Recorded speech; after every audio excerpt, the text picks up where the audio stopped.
자, 오늘 설교 제목은 역사 속에 사는 의미를 모르는 사람아 이렇게 정했습니다.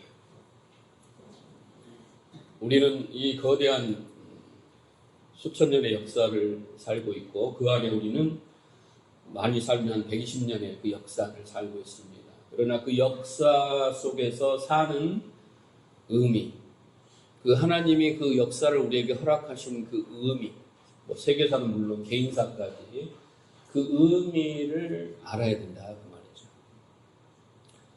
자, 우리 인생이란 이 세상에 빈손으로 왔다가 빈손으로 저 세상으로 갑니다. 부인할 수 없는 진리죠. 살아생전 그렇게 우리가 아둥바둥 그렇게 살아서 모은 돈 한 푼도 가지지 못하고 갑니다. 빈손으로. 그래서 이 세상에서 금은 보석, 명예, 권력 그것을 얻기 위하여 정말 모든 인생을 다 힘과 정력을 다 바치죠. 그래서 가졌다고 할지라도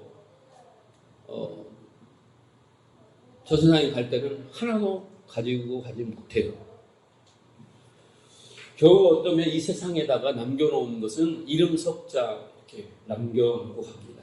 그러나 이런 이름을 남겨놓다 할지라도 자식조차도 시간이 지나면 우리 부모님 이름이 뭐더라? 이렇게 시간이 가면 그렇게 된다 이 말이죠. 잊혀지기 마련이다. 그러니까 우리가 좀 더 깊이 사색을 해보면 저 세상에 그 빈손으로 간다는 것은 다시 말해서 이 세상의 것은 저 세상은 영원한 세상인데 이 세상의 것은 그 영원한 세상에 아무것도 필요가 없다라는 거예요. 유용이 안 된다는 거예요. 그러니까 저 세상에서 금은 뭐나 내가 이 세상에 필요한 것들을 다 준비해서 저 세상으로 갈 때 그것이 저 세상에 유용하니까 가야 되잖아요. 그런데 이 세상에 어느 누구도 그걸 가지고 간 사람 한 사람도 없어요. 왜냐하면 저 세상은 용납을 하지 않아요. 네, 아무것도 필요가 없어요. 그러니까 이 세상의 것은 아무런 쓸모가 없다라는 거예요. 저 세상에서는. 그래서 이 세상의 삶은 우리가 이 세상에서 아무리 유익하고 가치 있다고 인정을 하고 그것을 위해서 막 몸부림치고 살다 할지라도 저 세상 앞에서는 아무것도 아닌 거예요. 그냥 허무한 거예요. 이 세상 삶이. 그렇잖아요. 네? 평생을 돈 몰아서 한 10억을 벌었는데 그걸 누구한테 투자를 했는데 하루아침에 그냥 부도가 났다. 허무한 것처럼 내 인생의 모든 역사가 통째로 저 세상 앞에서는 다 허무한 거죠. 아무작 쓸데가 없는 거예요. 자, 그래서 사람들은 인생이 허무하다 그럽니다. 그래서 빈손으로 왔다 빈손으로 간다는 그런 표현을 하는 거예요. 그런데 성경은 그렇게 말하지 않아요. 이건 사람들의 생각이고 성경은 그렇게 말하지 않습니다. 그 인간이 생각하는 그 저세상은 분명히 존재하는데 그 저세상은 성경은 하나님의 나라다 이렇게 말합니다. 하나님의 나라. 하나님이 계시고 다루시고 통치하시고 이 세상과는 전혀 삶의 방식과 질과 모든 것이 다르는 그런 세상이다라고 말해주고 있어요.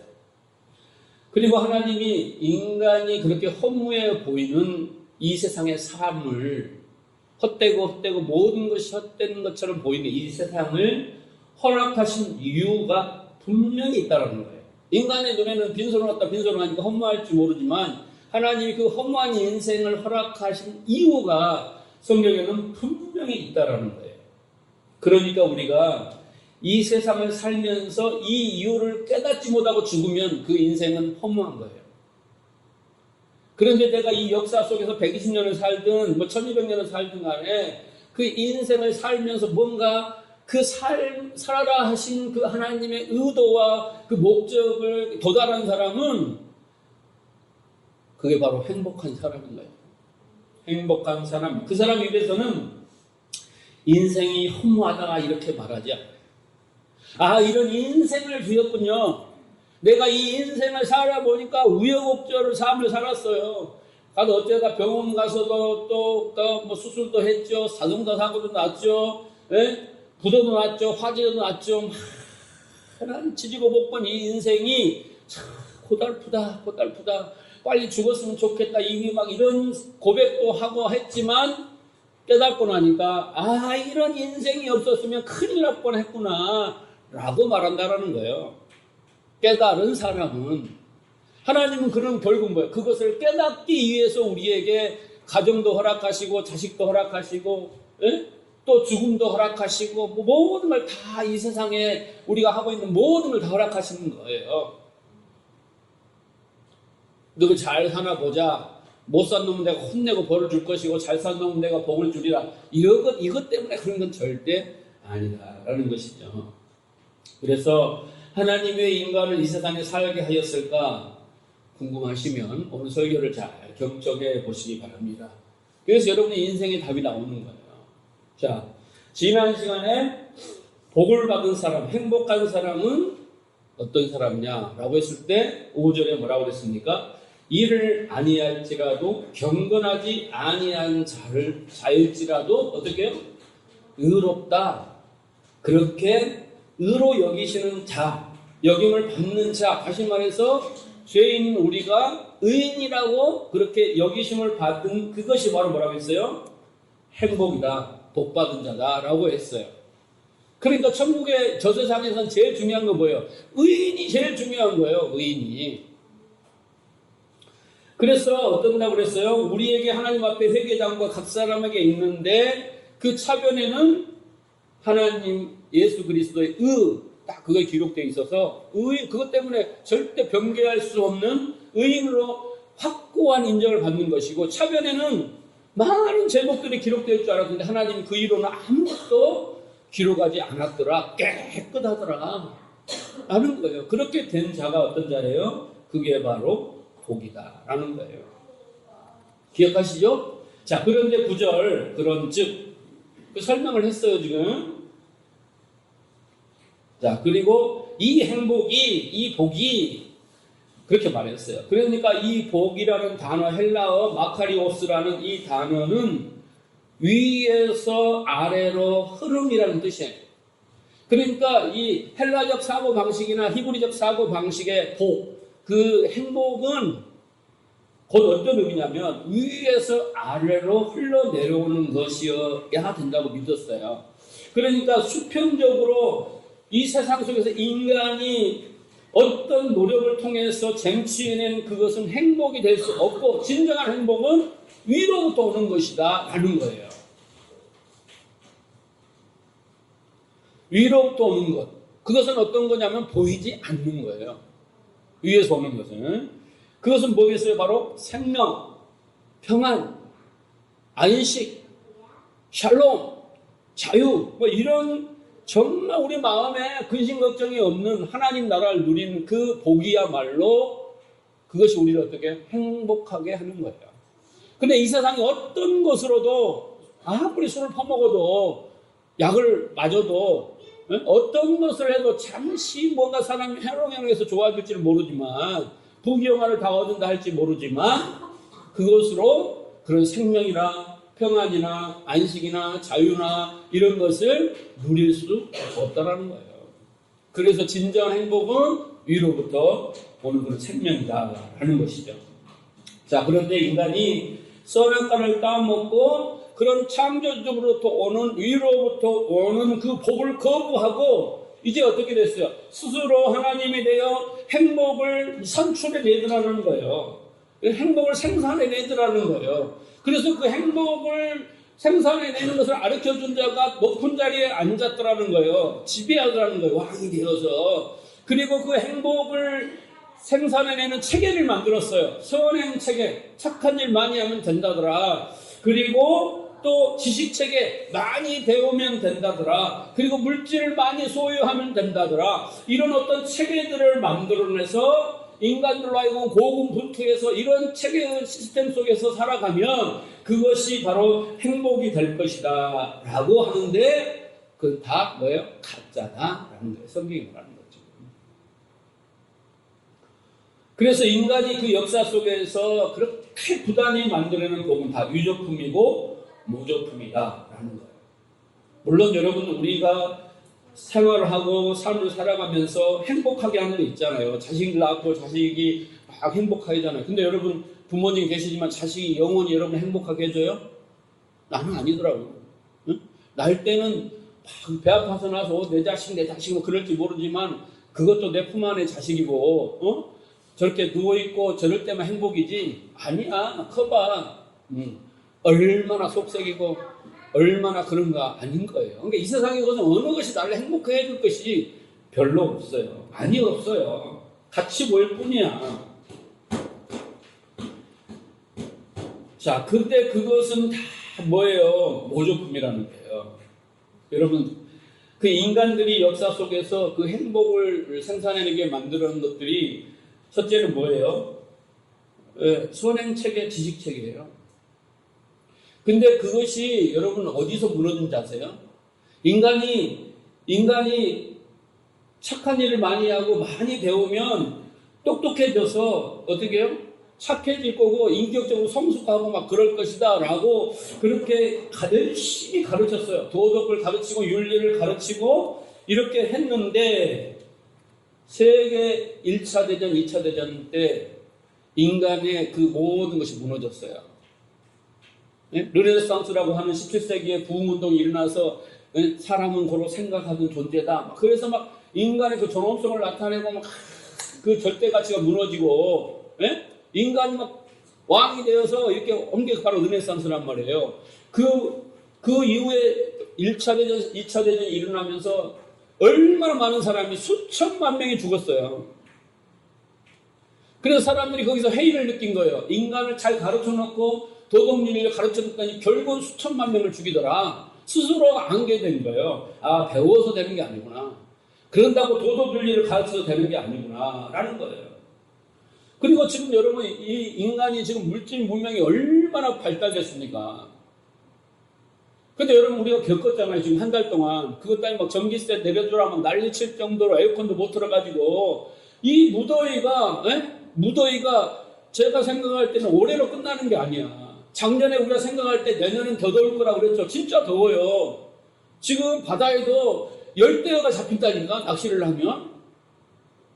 우리나라 근해에 있던 어떤 어종들이 잡혀요. 지금 막 빙하가 녹네, 오존층이 파견되네, 뭐 이런 모든 것들을 그냥 스스로 그랬습니까? 아니죠. 인간이 그 문명이 발달되면서 막 배기가초를 발설하고 막 안 좋은 것들 다 생산을 내려잖아요. 편리하고 잘 살자고 편리하게 해놓고 지혜롭지 못하게 환경을 파괴해서 환경이 역습당해서 그 역습으로 우리가 막 지구가 망하게 생겼다고요, 지금. 그러니까 인간이 얼마나 아둔하자고.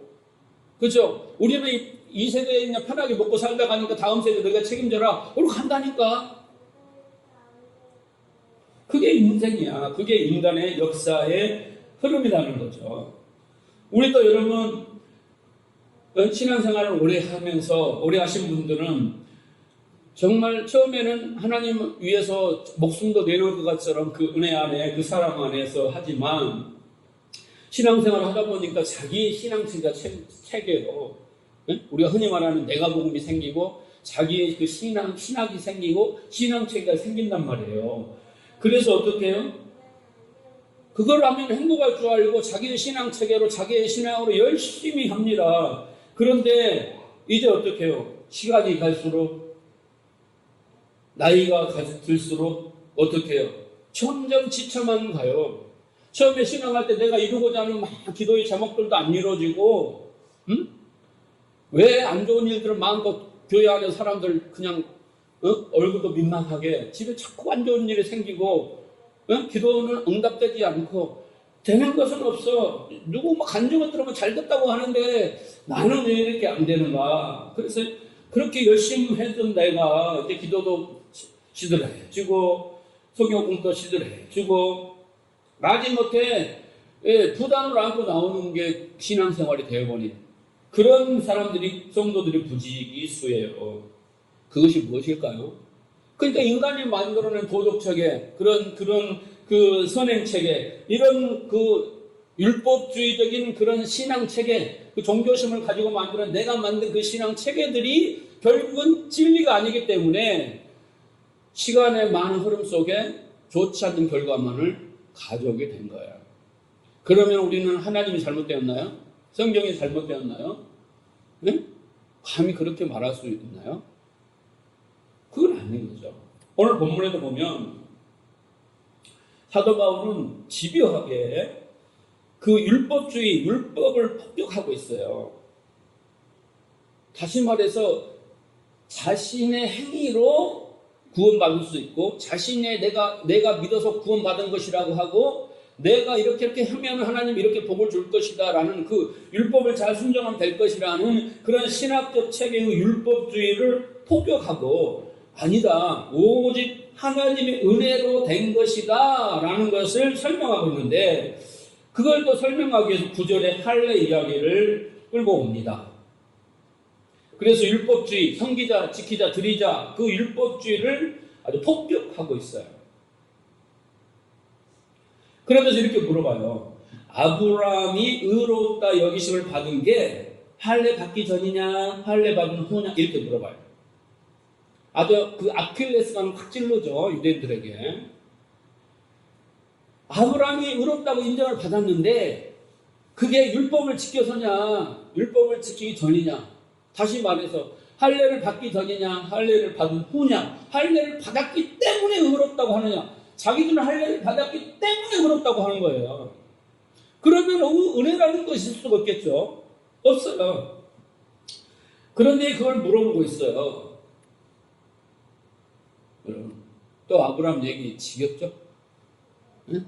맨날 지겹도록 사장이 제일 재미없어. 또 아브라함 이야기, 할례, 율법. 그런데 자주 나오는 거 뭐예요? 중요하다. 그런 뜻이에요. 깨달아야 돼요. 정말. 자, 그래서 여러분도 한번 생각해 보세요. 아브라함이 의인이 됐는데 할례 받기 전이에요, 후예요? 네? 전이에요, 후예요? 전이죠. 전이라고 합시다. 전이에요. 대답을 안 하시니까. 할례라는 말은 창세기 17장에 아브라함이 15장에 하나님 언약을 받잖아요. 그죠? 그리고 의로 여기신 게 15장이에요. 이미 의롭게 됐어요. 15장에서. 그런데 그걸 못 참고 16장에 이스마엘을 낳잖아요. 하갈을 통하여. 하나님 14년 동안 침묵하세요. 아브라함에게. 아브라함이 90세가 돼서 이제 나타나시죠. 그러면서 17장에 와서 할례를 행하라. 내가 너를 아브라함인데 아브라함을 하겠다. 이렇게 하시는 장이 17장이에요. 그러니까 17장에 와서 할례를 행하게 되는 거예요. 자, 그런데 아브라함은 이미 15장에서 할례를 행하기도 전에 하나님이 그 언약을 믿으니 그를 의롭게 여기셨다라고, 너는 의인이야 라고 딱 말씀을 했다라는 거예요. 그리고 11장에 와서 할례를 행한 거예요. 그러니까 헷갈리는 거죠. 그러면 15장에서 하나님이 더 의로워 그래서 의인이 된 것인지, 아니면 할례를 행해서 의인이 된 것인지. 이스라엘 유대주의들은 율법주의자는 할례를 행했기 때문에 의인이 된 거다 라고 믿는 거예요. 행위를 가지고 이제 그 구원을 받는다 이렇게 말하는 거예요. 그러면 아브라함이 할례를 받기 전에 의롭다 칭함을 받은 것은 뭐냐라고 10절에 묻는 거예요. 10절에. 아니다라는 거죠. 오직 하나님께서 의로 여기심만 가능하다. 그것을 믿는 믿음으로 복을 받는다. 이걸 주장해요. 왜 바울은 이것을 자꾸 설득하고 주장하고 우리에게까지 적어서 로마 교회에게 우리에게 믿게 하시냐 이 말이에요. 여러분, 우리 안에 아까도 말했지만 잘못된 신앙체계가 있어서 지금 우리가 이 역사 속에서 하나님의 뜻을 찾아가지 못하고 있어요. 방향이 틀려. 이거 아무것도 아닌 것 같지만 이건 아주 원초적이고 근본적인 거예요. 이거 깨닫지 못하면 신앙의 방향이 잘못 간다니까요. 신앙의 방향을 잘못 가. 이것으로 가면 율법주의로 빠지고, 율법주의로 가면 바벨탑을 쌓아요. 예? 세상의 인생을 살아가면서 내 인생을 구축한다고. 하나님을 이용해서, 기도를 이용해서, 율법을 이용해서 내 인생을 구축한다니까. 내가 원하는 바벨탑을 쌓는 것이에요. 절대 그러면 망해요. 망해요. 그게 아니라니까. 하나님이 역사를 허락한 그것 때문에 허락한 게 아니라니까. 근데 종교는 그래라는 거예요. 정성과 지장을 들여서 열심히 해서 네가 원하는 탑을 쌓아라라는 거예요. 예? 교회 탑을 쌓든지 건강의 탑을 쌓든지 네가 원하는 탑을 쌓아가라는 거예요. 그리고 아주 하늘에 사는 상급의 탑까지 쌓아라는 거예요. 이쪽에서. 예? 그걸 종교라고요. 그러니까 여기서부터 지금 잘못되었기 때문에 유대인들이 그렇게 간 거잖아요. 제가 설명한 게 바로 유대인들의 삶이고 신앙 체계라는 거죠. 그러니까 우리가 이 길로 가면 똑같이 되는 거예요. 이 해칠한 무덤아, 이 독사의 자식들아, 이 외식하는 자들아, 이렇게 하는 거예요. 너도 천국에 못 가고 다른 사람도 못 가게 가로막는 자들아, 이 눈뜬 장님아, 이렇게 이야기한다니까요. 그러니까 이걸 깨닫지 못하는 것은 신앙의 방향이 잘못 가니까 얼마나 중요하겠어요. 이걸 깨닫지 못했으니까 바리새인도 이렇게 간 거 아니겠냐 그 말이에요. 그러니까 중요해요. 여러분, 지루하지만 졸리지만 눈을 부릅뜨고 여기만 깨달으면 여러분의 인생이 이해가 되고요, 신앙생활이 재밌어진다니까요. 자, 그런데 이것을 할례, 그 율법을 통해서 성경을 보니까 그 깨닫지 못한 자들은 어떻게 되느냐라는 것이 누가복음 18장에 나와요. 네? 누가복음 18장에 보면 바리새인이 성전에 와서 여러분처럼 와서 예배 드려요. 그러면서 기도해요. 근데 예수님은 그가 자기가 의롭다는 샘플을 보여주는 거거든요. 여러분이 나는 의롭지 않아요 라고 말하지 못하지만 여러분들 이렇게 기도해요. 하나님, 내가 이번 주에 기도 3번, 네? 금식도 2번, 매일 나는 그렇게 일용할 양식을 먹고 이렇게 잘 살았어요. 네? 내가 하나님을 위해서 얼마나 사랑하고 많은 걸 드렸는지 몰라요. 그건 좋아. 근데 옆에 있는 사람 앞에 향해서 영진이는 기도도 안 나오고 영진 11조도 안 하고 못 따라고 제답지 않고요. 난 잘했단 말이에요. 이렇게 되라는 거예요. 근데 이 역사 속에서 하나님이 그 할례와 그 율법을 통해서 그 진리를 진짜 깨달은 영진이는 하나님 앞에 나와서 그냥 울면서 주여, 내가 죄인으로소이다. 나를 불쌍히 여기소서. 주님이 아니면 나는 살 수 없습니다. 이 말만 하더라는 거예요. 그러니까 자기가 의롭다고 한 사람 속에서는 딱 2가지가 없어요. 사랑이 없고 긍휼이 없는 거예요. 사람에 대해서. 못하는 사람에 대해서 사랑과 긍휼이 없다니까.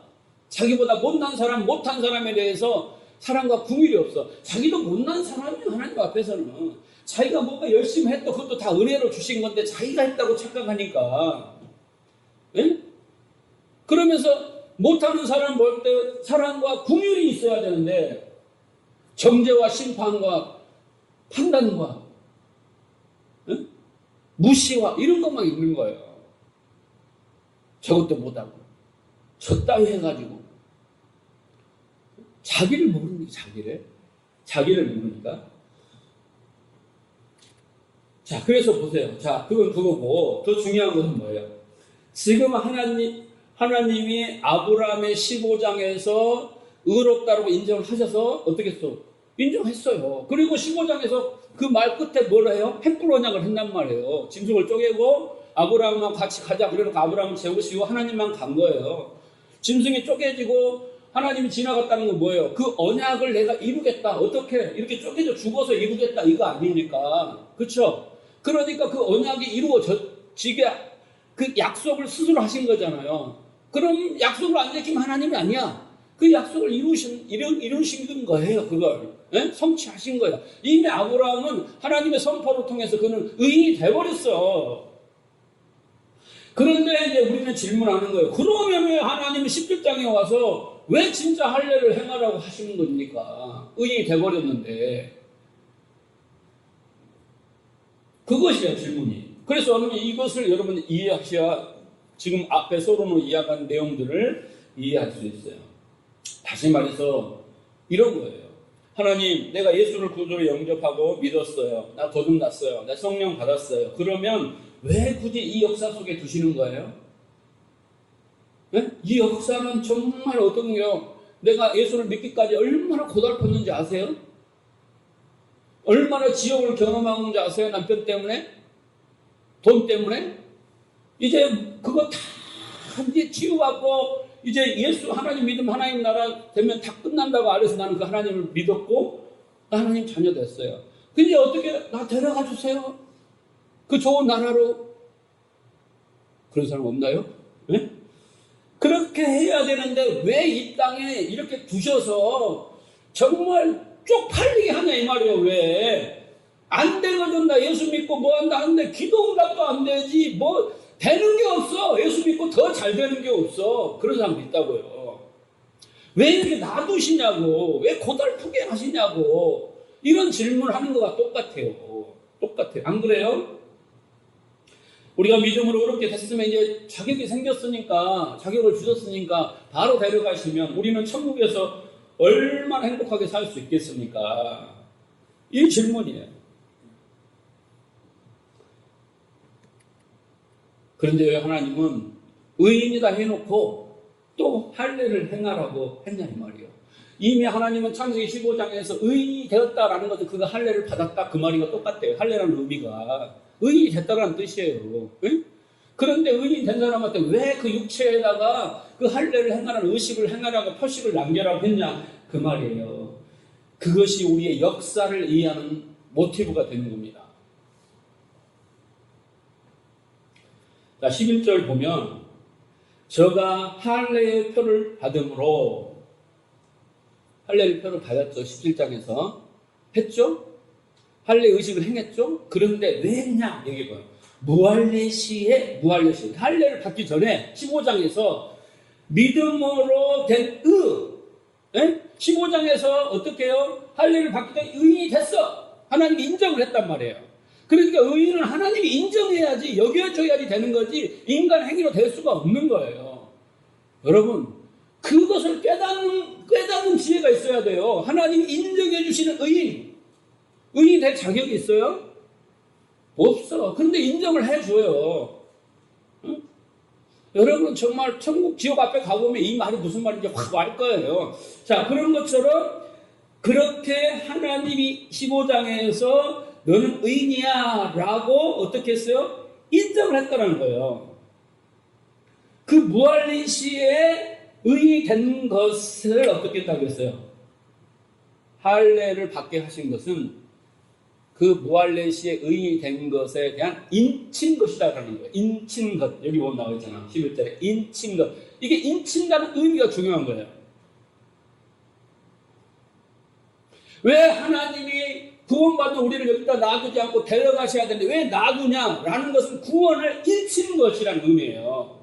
그러니까 여기에 놔둔 의미, 그 인친 것이 뭔가를 우리가 깨달아야지 이 삶을, 우리가 역사를 잘 살아낼 수 있는 거예요. 그러면 인치라는 의미는 뭐냐라는 것은 그 단어의 의미는 그걸 설명하는 것, 그걸 확증하는 것이라는 뜻이에요. 그러니까 무슨 말이에요? 무할례 시에 받았던 15장에서 너는 의인이라는 것은 내가 할례를 행함으로 그 의미와 뜻과 목적과 모든 것을 인친 것이에요. 그러니까 그 할례를 행하는 사람은 이미 이루어진 것을 확신하고 그 의미를 알고 깨닫고 그것이 되어지는 거예요. 진짜 의인이 되는 그런 확신이 마음을 갖게 하는 과정인 거예요. 그것이 뭐라고 했어요? 할례라는 거예요. 그걸 할례를 행하시는 목적이라는 거예요. 어차피 여러분 할례나 침례는 심볼리즘이에요. 상징이라는 거예요. 우리가 할례를 받았고 침례를 받았다고 해서 그 자체가 효력이 납니까? 아니에요. 그런 효력은 없어요. 그 의미인 거예요. 의미, 상징. 그것은 구원의 확신이고 변개될 수 없고 완료적인 현실이라는 것을 확증하는 게 뭐예요? 할례예요. 침례예요. 우리가 침례 받아야 구원받을 수 있어요? 아니에요. 구원받은 자가, 거듭난 자가 어떻게 해요? 침례를 받음으로 그 구원의 의미를 그 침례 속에서 알고 깨달은 거예요. 물속에 들어갈 때 나의 옛사람은 다 죽어야 되는 것이고 죽었고 십자가에 못 박혔고 물이 올라올 때 새 사람으로 그리스도와 연합된 그 새 사람으로 되어야 되는구나 라는 거죠. 그러면서 너는 인생을 살아갈 때 그 역사 속에서 이제 그런 삶을 살아라 라는 것을 깨닫게 해주는 거예요. 괜히 물속에 집어넣었다 뽑는 게 아니라니까. 알겠어요? 예배를 드려라 그런 모든 성전 율법 모든 것들이 뭐예요? 다 이런 의미로서 우리에게 주어진 거예요. 보이지 않는 세계, 보이지 않는 하나님, 보이지 않는 하나님의 마음과 뜻을 우리는 알 수가 없어요. 그러니까 보이는 것을 통해서 알려주시는 거예요. 그게 역사예요. 역사예요. 아브라함이 의롭다 칭함을 받은 게 그게 진짜 할례예요. 진짜 할례예요. 예? 그게 진짜 할례라니까? 그러면 진짜 하나님은 육체에 대한 가짜가 아니라 그 진짜 할례가 뭔가를 알게 해주는 거예요. 그래서 그걸 설명하고 깨닫고 그런 삶을 살기 위해서 육신의 표식을 남기게 하는 거예요. 뿐만 아니라 오늘 본문에 뭐라 했어요? 아브라함처럼 그렇게 믿어서 의롭게 되는 방식을 알려주고 그 후손들도 아브라함처럼 그렇게 살게 하기 위하여 하셨다라는 것이죠.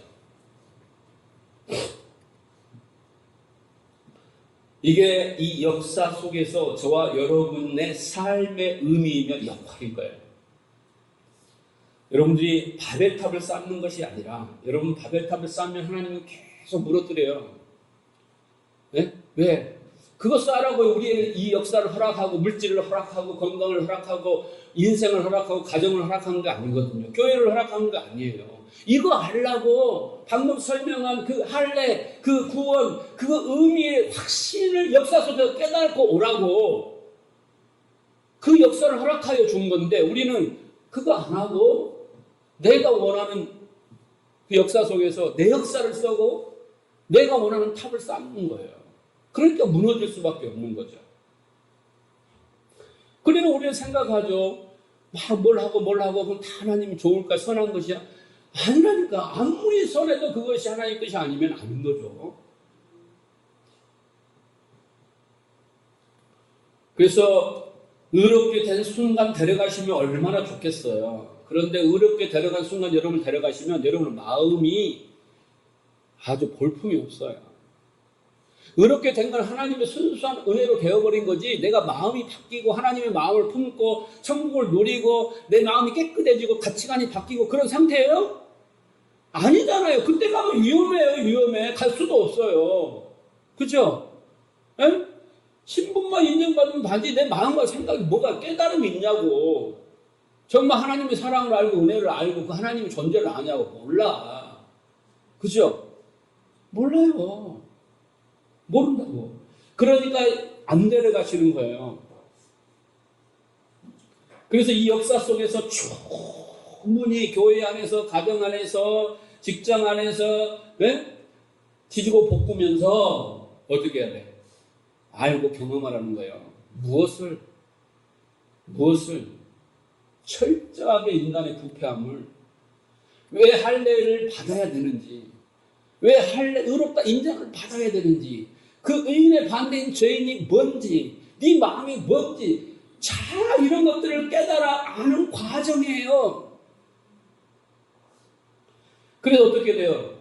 그렇게 은혜를 알고 하나님의 사랑을 알고 뜻을 알고 모든 것을 아는 자는 이제 하나님만 붙들고 드디어 천국을 사모하고 하나님을 사랑하고 그 사랑으로 이제 뭔가 흉내내며 사는 거예요. 그 능력으로 살아가는 거예요. 세상 사람들은 빈손으로 가지만 그렇게 된 사람은 이 역사 안에서 그것을 깨닫고 믿음이란 거 딱 하나 들고 가는 거예요. 네? 믿음을 선물로 주셨잖아요. 그 선물을 그냥 준 거잖아요. 근데 내가 믿음이 안 됐다니까? 믿음의 행함이 없어. 그런데 이 역사 속에서 많은 산전수전 공전을 다 겪으면서 믿음이 있기 때문에 보호를 받는 거죠. 그런데 진짜 그 믿음을 주신 믿음이 마음이 된 거예요. 하나님 없으면 못 살아. 이 세상은 이런 못이에요. 그래서 딱 죽을 때 우리는 믿음 하나 들고 가는 거예요. 다 버리고. 네? 다 버리고. 다 버리고. 그렇잖아요. 여러분들 자꾸 교회 안에서 그런 갈등을 하잖아요. 아, 저렇게 구원받고 거듭났는데 왜 저 사람은 나 같지 않을까? 응? 아, 믿음도 있는데 왜 저렇게 그 믿음 없는 행동을 할까? 이런 의문을 갖잖아요. 진짜 믿음이 되는 과정인 거예요. 허락하신, 교회에서 용납하시는 과정인 거예요. 그래서 먼저 믿음이 되고 진리가 되고 이런 사람은 그렇게 후배들을 너그럽게 오래, 그래서 사랑은 뭐예요? 오래 참는 거예요. 네? 오래 참는 거예요. 1번이 뭐예요? 오래 참는 거예요. 어떻게 참아요? 그 사람이 그런 수준에 올라올 때까지, 마땅히 선생이 될 때까지 오래 참는 게 교회예요. 근데 율법은 그렇지 않아요. 왜 안 해? 지금 나이가 몇 살이야? 지금 신앙생활 몇 년 했어? 응? 선생을 하고도 박사를 하고도 안 맞겠다. 그리고 여기서 말은 않지만 마음속에는 그렇게 정죄하고 판단하고 심판이에요. 그게 뭐예요? 살인하는 거라니까. 그런데 이것을 깨달은 사람은, 믿음이 된 사람은 그를 향하여 사랑과 긍휼을 베푸는 거예요.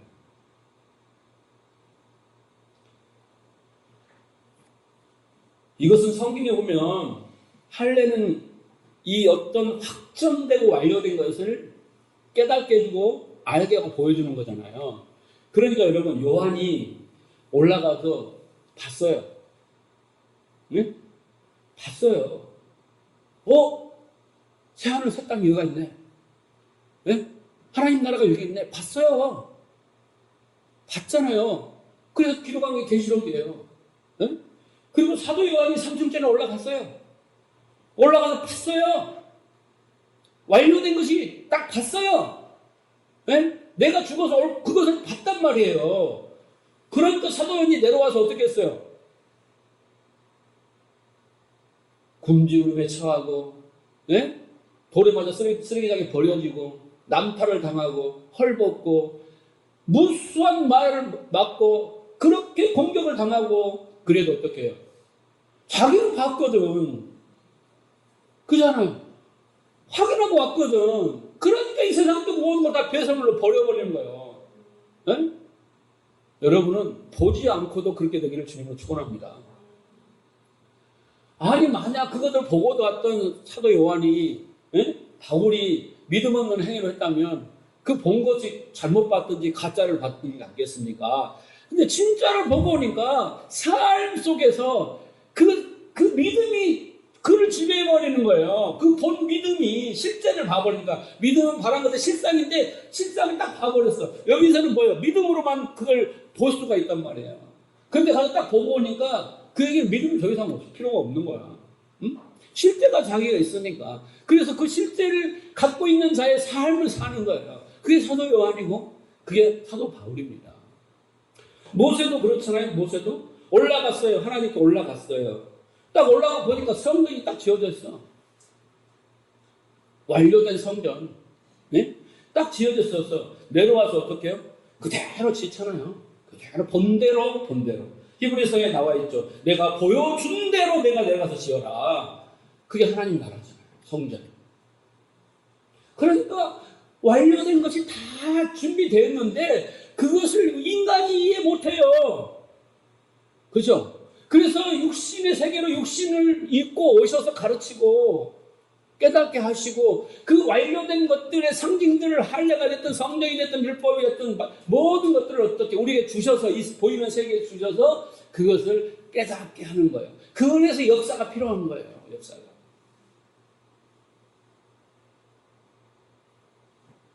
다시 말하면 좀 어려울지 모르지만 영원한 세계가 있어요. 네? 우리는 몰라. 그러나 나도 몰라. 여러분도 몰라. 그러나 영원한 세계가 있어. 그 영원이 있는데 그 영원 옆에다가 다른 차원의 세계를 만들었어요. 그게 이 세상이야.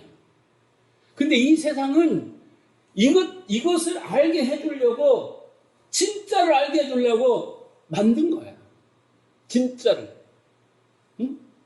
진짜를 알게 해주려고. 그래서 여러분, 모형이에요, 모형. 이 세상은 하늘나라의 모형이야. 진짜. 이건 뭐야? 모형. 모형이에요. 우리가 비행기를 볼 때 모형 비행기를 보면, 아, 비행기는 이렇게 생겼구나. 그리고 또 한 가지, 이건 가짜구나. 진짜 비행기가 있구나. 알게 해주는 거잖아요. 모형이에요. 그러니까 이 세상에서 영원토록 살려고 하는 사람들은 뭔가, 예? 그 모형을, 가짜를 붙들고 사는 것과 똑같죠.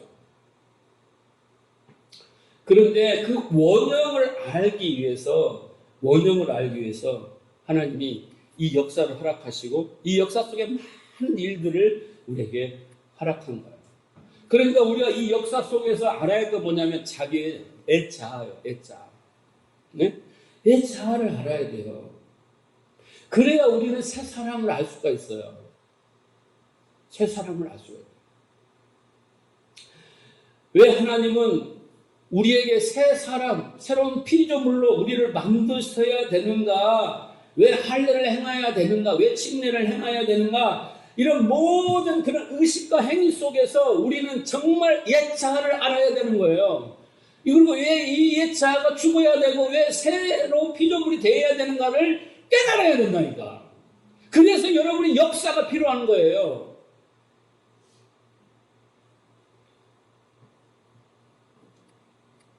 이걸 모르면 안 돼요. 여러분, 인간의 역사의 처음의 자리가 뭡니까? 바로 아담이잖아요. 그가 처음에 뭐예요? 선악과를 따먹고 뭐라고 했어요? 아, 나는 흙이구나. 나는 흙이구나. 네? 나는 띠끌이고 먼지구나. 이거 아는 거 아닙니까? 우리 죽었네? 우리 죽었네? 아, 그 생기를 불어넣지 않으면, 생기를 불어넣지 않으면, 네페시 하이, 생명이 되지 않네? 그거 한 거 아니에요? 선악과 따먹고? 그죠? 그러니까 우리가 이 세상에서 제일 먼저 배워야 될 게 뭐냐면, 아, 내가 죄인이구나.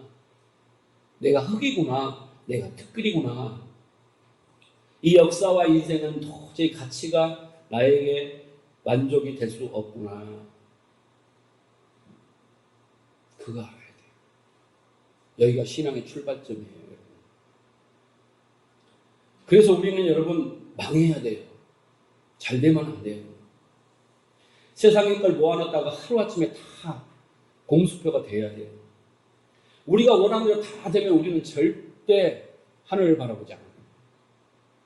하나님 이 역사를 허락하여 주신 건 뭐예요? 하늘을 바라보라고. 네? 너를 알고 하나님을 알라고. 근데 우리는 이 주어진 것에서 어떻게 해요? 만족하고 자족하며 더 많은 만족을 위해서 살아가는 유대주의가 되어버리는 거예요. 여러분, 그렇게 부부가 싸우잖아요. 그렇게 열심히 노력해도 당신 하나 내가 품지 못하고 용서하지 못하고 사랑하지 못하는구나. 그거 아는 거예요. 네? 처음에는 네가 잘했냐 내가 잘했냐 맨날 그러지만 나중에는 포기하고 살죠. 그러다 눈 뜨면 나도 잘한 것 없네. 배우는 거예요. 여러분, 배우자 그러잖아요. 배우자 이름도 잘 지어놨어. 네? 배우자가 배우처럼 살면 망해요. 네? 배우는 거예요. 외식하는 자예요. 외식이라는 게 배우라는 뜻이에요. 근데 진짜 배우자는 뭐예요? 배우는 거예요. 뭘? 서로에게. 그러니까 하나님은 끊임없이 괴롭혀요. 배우는데 어떻게 존말하면 들어요? 네? 백주사님 존말하면 들읍니까? 안 들어요. 네가 뭘 한다고 막 이런다니까? 다 너 하라고 막 이런 거예요. 절대 안 배워요. 그러니까 이렇게 막 콕콕 찌르는 거예요. 응? 절대 선량하게 안 해. 절대 막 사랑스럽게 안 해. 네? 콕콕 막 찌르고 물어뜯고 막 꿈속에서 나타나서 괴롭혀. 그게 배우는 거예요. 그래야 눈을 뜨거든. 그러니까 우리는 그렇게 망해보고 당해보고 내 뜻대로 안 되고 아무리 해놨자 하루아침에 물거품이 되는 것을 통해서 자신이 보이는 거야. 그게 바로 뭐예요? 복받은 사람인 거예요. 복받은 사람인 거예요. 복받은 사람이에요. 여러분 망해보셨어요? 한계를 느껴보셨어요? 포기하고 싶어요? 내 뜻대로 안 돼요? 그게 포기예요. 나는 경험해봤네요. 정말 인생을 포기하고 싶었어요. 내 뜻대로 되는 게 하나도 없었어요. 그래서 정말 비참하다고 생각했어요. 그런데 그게 복이라는 걸 이제야 알겠어요. 그것이 없었다면요. 내가 어땠을까? 불보듯 뻔하는데. 알겠어요? 그 당시에는? 잘 나가는데?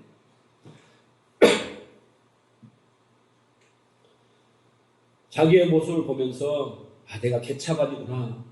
이런 생각을 하는 게 바로 성도예요. 신자예요. 나는 가짜일지도 몰라. 내가 정말 믿음이 있나? 이렇게 생각이 들 때 진짜 복 받으신 거예요. 믿지 않는 자는 절대 자존심 상해 이런 말도 대뱉지도 않고 생각지도 않아요. 그래서 성령이 내 안에 계셔서 역사하시면 내가 보이면요 이런 고백을 해요. 부끄럽지만 수치스럽지만 믿는 자만이 그렇게 고백할 수 있는 거예요. 그 역사 속에서 자기를 아는 건 나는 먼지구나. 티끌은 맞네. 죄인 중에 개수네. 정말 이 상황에서 이 늪에서 누가 나를 건져주겠냐. 예수 그리스도 이것까지 알고 가야 되는 거예요. 네. 이것까지 알고 가는 거예요. 이거 알려고 우리 역사가 필요한 거예요. 복받은 자들의 그 처음의 자리를 우리가 확인하고 그러한 죽은 흙들에게만 하나님이 그 은혜와 사랑이 그 능력이 인쳐지는 자리가 바로 교회이고 여러분의 역사예요. 인생인 거예요. 여러분 인생을 탓하지 마세요. 비교하지 마세요. 하나님은 우리의 인생을 통하여 그렇게 성경을 통하여 1대1로 하나님은 내 인생에 들어오셔서 정말 네가 나를 알고 정말 네가 나를 사랑하고 정말 네가 나의 마음을 갖는 것이 너에게 최고의 행복이고 나는 그것을 위해서 한다. 근데 우리는 그런 거 안 하잖아요. 이 역사 속에서 나의 탑을 쌓는 거 아니에요? 욥을 보세요. 욥기가 어떻게 시작해요? 동방의 의인이다. 잡타가 공인한 의인이다. 이렇게 시작하나요? 그런데 40장 내내 욥의 치부만 고발합니다. 욥의 치부만 들춰내요. 그게 뭐예요? 욥의 역사예요. 성경은 동방의 의인이라고 딱 잡타는 글을 채워놓고 40장 동안에 계속 공격하는 거예요. 너 의인 아니야? 너 의인 아니야? 그게 뭐예요? 역사의 인생이에요. 결국 내가 그렇게 말하잖아요. 욥이 하나님을 눈으로 보았다. 그 말은 뭔 말이에요? 자기를 알게 됐다. 그 말이에요. 그 고난을 통해서 알게 된 거예요. 그래서 어떻게 했어요? 그 역사를 통과하면서 그게 의인이라 자기가 의인으로 인정을 받는 거예요. 아브라함이 얼마나 신령한 사람이었습니까? 자기 자식들 죄도 안 지었는데 제사를 지낼 만큼 율법주의였어요. 네? 율법주의였단 말이에요. 그런데 40장 내내 자기 모습이 폭로당하고 난 다음에 그거 안 해요. 그 뒤로 그거 했단 말 없어요. 율법주의에서 빠져나갔어요. 그거에서 복받고 그거에서 잘되고 그거에서 의인되는 거 아니라는 거 알았어요. 하나님을 제대로 아는 거죠. 아브라함도 마찬가지입니다. 아브라함도 마찬가지예요. 여러분 우리는 이 세상에서 자아를 실현하고 자아 주체성과 존재성을 확립하고 자아를 성숙시켜 추구하는 이런 삶을 살아가라고 하나님이 역사를 허락한 거 아닙니다. 그 자아가 죽는 것을 배우는 자리가 역사예요. 좌절을 경험하고 내 뜻대로 안 되고 그래서 무너지고 부서지는 그 자아가 죽는 거예요. 여러분 자아라는 스스로 자자에다가 아자가 무슨 자를 보여요? 한문을 보면 아자 한번 찾아보세요. 손수변에다가 창과자를 썼어요. 손수. 네? 아가 뭐냐? 뭐예요? 한 손에 창을 들었어. 손수 창과 자야. 이게 뭐야? 자자, 아자예요. 나라는 뜻이에요. 나는 어떤 자예요? 지금 한문이 이렇게 잘 표현했잖아요. 네? 손에 창을 들었어요. 나를 지키기 위하여 창을 들었네요. 네? 나를 공격하는 건 다 죽이는 거예요. 창을 들었으니까. 응? 손에 창을 들었어. 왜? 나한테 싫은 소리하고 책망하고 잔소리하고 가르치는 사람 다 죽이는 거야. 네? 나 마음대로 못하게 하는 사람 다 창칸으로 찔러. 그게 나라고. 그게 하나님. 스스로 된 하나님. 내가 하나님이니까. 내가 피조물이고 이거 내려놓고 말씀만 하옵소서. 이게 인간이 돼야 되는데 인간이 자기가 창을 들고 자기를 수호하기 위해서. 그게 인간이라니까. 나라고. 여러분, 저와 여러분이라고요. 여러분의 우리의 탑을 쌓기 시키면 자아 성숙이란 주체성, 확립, 자아 실현 이런 거 세우는 그 자리가 바로 죄예요. 죽음이다 그 말이에요. 그 창으로 뭐예요? 예수님의 옆구리 찌르잖아요. 마지막에. 응? 옆구리 찌르잖아요. 피 한 방울까지 쫙 뽑아내잖아요. 네? 그게 우리예요. 우리가 이 창을 놓고 그 예수님의 십자가를 붙드는 게 바로 성도예요. 이걸 뭐라고요? 자기 부인이라고 하는 거예요. 이 창 필요 없습니다. 이 창 때문에 내가 망했으니 주님의 십자가를 붙들겠습니다. 이게 자기 부인이에요. 자, 마지막으로 우리의 인생의 결국이 어떻게 돼야 하나 보세요. 자, 에베소서 1장 3절을 보세요.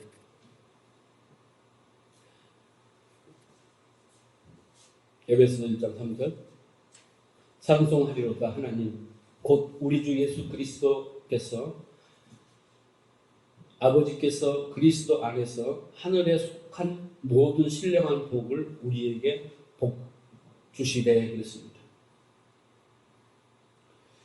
우리의 출발점이에요. 여기에 복, 상. 이 역사 속에서 행한 어떤 근거 때문에 받은 게 아니에요. 여러분. 이 신령한 복은. 응? 우리가 은이 된 것은 이 복은 우리가 이 역사 속에 어떤 것을 한 거 아니에요. 그냥 하나님이 어떻게 했어요? 하나님께서 하신 거예요. 뭔가 잘하고 잘못한 사람을 주는 게 아니라 창세 전에 먼저 주신 거예요. 그래서 우리는 창세하기 전에 먼저 이 복을 받고 이 땅에 온 거예요. 이 땅에 온 거예요. 뭐 하러 왔어요? 배우러 왔다니까. 인간이 어떤 존재인가를 배우러 왔다니까. 이 땅에. 자, 보세요. 복 주시되 그랬잖아요. 곧 창세 전에 그랬잖아요. 우리를 택하사 우리를 사랑하시는 자 안에서 그 앞에 거룩하고 흠없게 하시려고 그 기쁘신 뜻대로 우리를 애정하사 예수 그리스도로 말미암아 자기 아들들 되게 하셨으니 다 뭐예요? 다 완료됐어요. 이미 우리는 다 이제 모든 게 다 완료된 거예요. 자, 그런데 이는 그의 사랑하시는 자 안에서 우리에게 거저 주시는 바 그 은혜의 영광을 찬미하게 하려 함이라 라는 거예요. 이게 목적이에요. 하나님이 이미 우리를 어떻게 해요? 이 땅에 내려보실 때 그 모든 약속, 구원 다 알게 하시고 이 땅에 와서 우리는 하나님 알고 하나님의 은혜 알고 사랑 알고 다 알고 어떻게 해요? 마지막에 우리가 어떻게 해요? 그 하나님의 그 은혜와 그 영광과 그 우리에게 베푸신 그 사랑과 그 모든 것들을 향한 찬미하게 하려 하심이라 라는 거예요. 복은 창세전에 이미 주어졌고 그 복은 역사 속에서 설명하는 거예요. 우리가 그걸 깨닫는 거예요. 아브라함이 믿음으로 의롭다 칭해놓고 그 역사 속에서 할례를 행하라. 그리고 할례를 알게 하시는 거예요. 너는 절대 내 백성이 될 수 없어.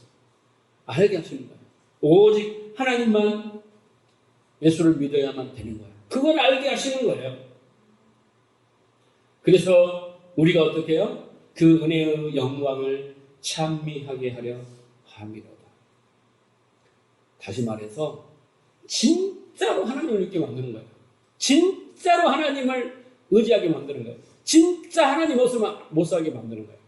진짜 하나님을 하나님으로 대우하게 만드는 거예요. 진짜 하나님의 사랑이 만드는 거예요. 그게 바로 찬미예요. 찬미.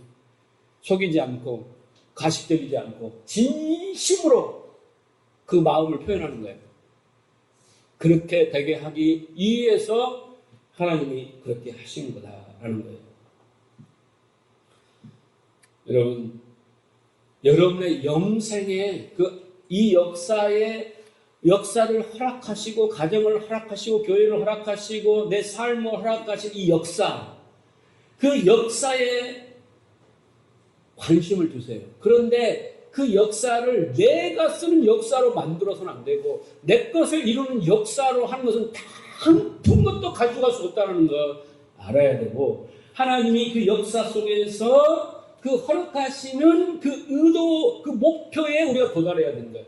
그래서 우리가 마지막에 인종의 순간에 그 영광을 찬미하며 믿음 하나 붙들고 오직 감사한 마음으로 이 역사 속에서 하나님을 알게 하시고 천국의 소망을 갖게 하시고 두려움 없이 주님께 갑니다 라고 외칠 수 있게 하나님이 우리를 만드시겠다.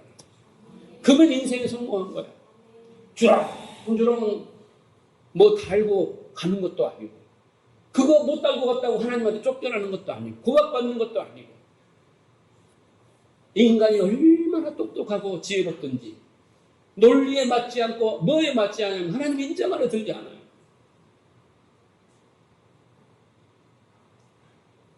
하나님은 인간을 너무나 잘 만들어 놔가지고.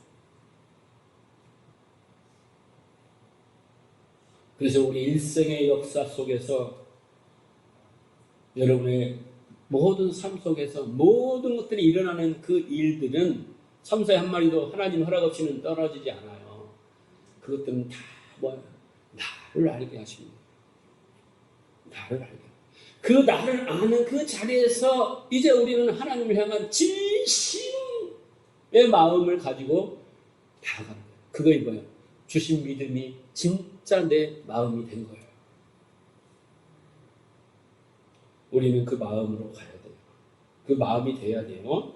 그래서 우리는 그 은혜와 그 사랑을 알고 정말 이 에베소서 1장